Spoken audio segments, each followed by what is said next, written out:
রাজশাহীর সন্তান মিজানুর রহমান মিনু ভোটের হিসেবে হারের পরিসংখ্যান নেই বললেই চলে। বারবার হয়েছেন সিটি মেয়র, হয়েছেন দেশের সর্বোচ্চ ভোটের ব্যবধানে এমপি। সেই মিনু এবার মন্ত্রিসভায় পেয়েছেন ভূমি মন্ত্রণালয়ের দায়িত্ব। এতে উচ্ছ্বসিত রাজশাহীবাসী, সেই সাথে রয়েছে বিশাল প্রত্যাশার চাপ। মিজানুর রহমান মিনু, মুখে লেগে থাকা হাসি রাজনীতিতে সারা জীবনের বিনিয়োগ। ধর্ম, বর্ণ, ধনী গরিবের ভেদাভেদ নেই তার কাছে। মানুষও বুকে টেনে নিয়েছে ভালোবাসা দিয়ে।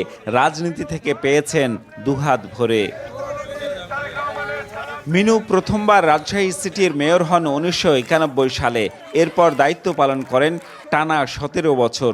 2001 সালে একই সঙ্গে হন সংসদ সদস্য। মহানগর বিএনপির সভাপতি থেকে বিভাগীয় সাংগঠনিক সম্পাদক হয়ে যুগ্ম মহাসচিব। সর্বশেষ ছিলেন দলের চেয়ারপারসন বেগম খালেদা জিয়ার উপদেষ্টা।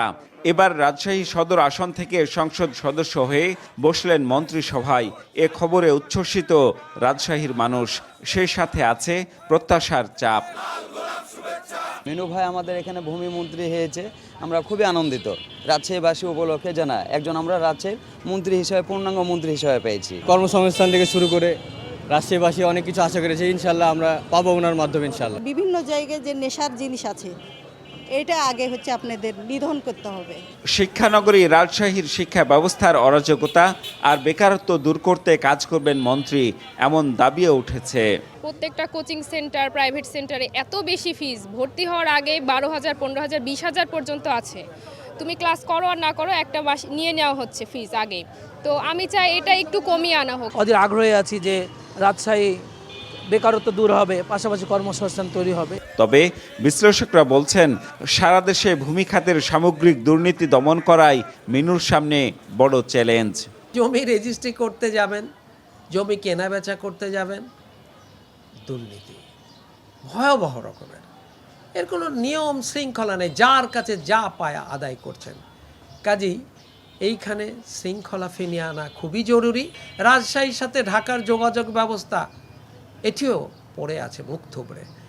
কেন ট্রেন এত দেরি হবে? 3 ঘন্টায় ঢাকা যেতে চাই আমরা। যদি সদিচ্ছা থাকে, আমার মনে হয় রাজনৈতিক চাপ কোনো বিষয় নয়। বিশ্ব স্বাস্থ্য সংস্থার জরিপে রাজশাহী একসময় ছিল বিশ্বের নির্মল বাতাসের শহরগুলোর তালিকার শীর্ষে। সেই শহর এখন ধুলায় ধূসরিত। মন্ত্রী মিনু রাজশাহীর উন্নয়নে এখন কতটা ভূমিকা রাখতে পারেন তা দেখার অপেক্ষায় নগরবাসী।